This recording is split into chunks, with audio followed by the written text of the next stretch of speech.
how cool is this venue? Pretty awesome, right? So I have the privilege of introducing our distinguished guest for tonight, and also my sister, Merge, right, from our village. She published her memoir, Beyond the Shadows of 3,000 Pairs of Shoes, a story of hopelessness, persistence, and survival in July of 2014. She is truly an inspiring and powerful individual, okay? So I wanted to make sure to provide the avenue to get her to you guys tonight. Definition, what it means to merge, to form a single entity. That's what she's going to help us do tonight, is build our own collective story, okay? Where we can show up in each other's lives, because at the end of the day, we want to see ourselves and hear ourselves in each other's stories. And to realize our shared humanity. And after you listen to Merge tonight, you're going to be pretty happy that we're 99.9% the same, okay? So let's give her another warm welcome, Merge. It took me a very long time to have the courage to face people and tell my story. But I realized that the world that we live in is big. It's not just about me. It's not just about a small group of friends and a small, like a team or other teams like what we have right now. But if you notice, the world is in chaos. The world is falling apart. And that's why I engage young people in hard conversations, because I see the hope in you, that you have the capacity. You, as when you play the game, you're telling your own story, your unique, inspiring stories that can be received, that can be seen around the globe. I am the biggest advocate of the young generation, and sometimes people in the educational community don't understand what I do. That I actually use Twitter, and I do live broadcasts using Periscope and Google Hangout and that stuff. And they say, "Why do you do that? That's not real education." When the fact is that if you actually look and you use the power of technology, just one click, touch of your finger, you'll find out that the world is so big. There are so many people there that will give up their lives just to be you, just to be like you for a day.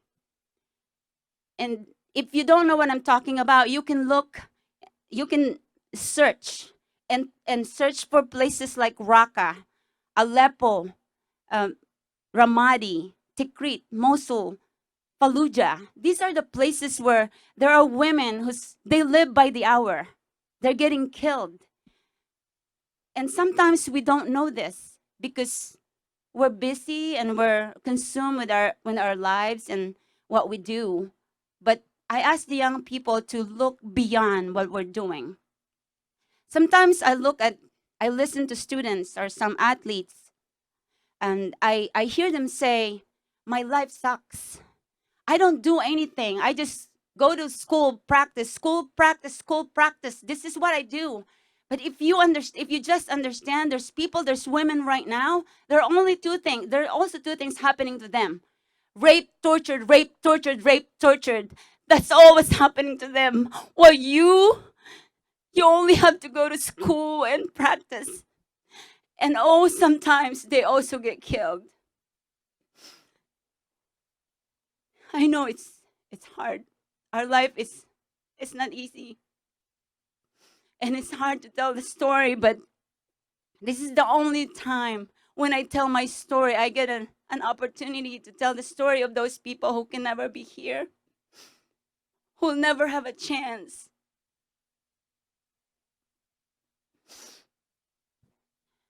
It's important, I think, that we realize our abilities and our capacity to make a change.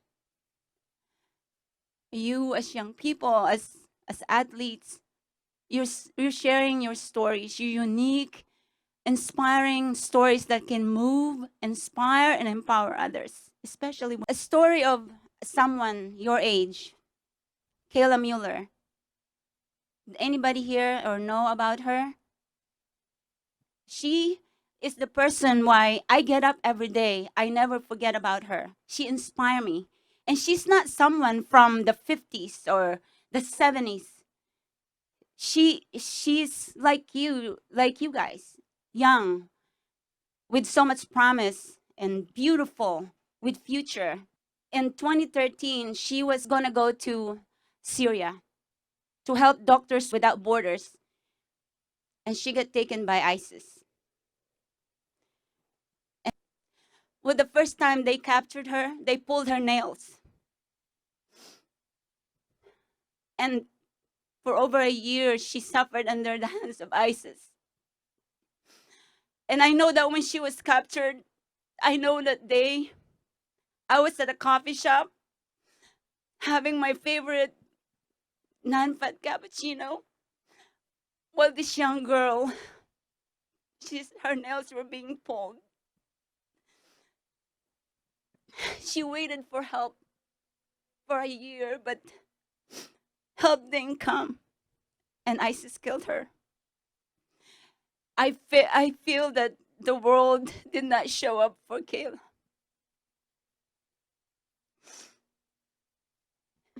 And I told myself that that day, that's never gonna happen again.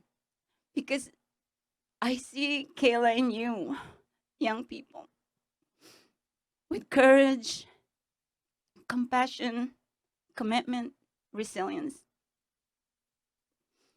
And I'm not gonna stop until telling my story forever, engaging the young people in these hard conversations.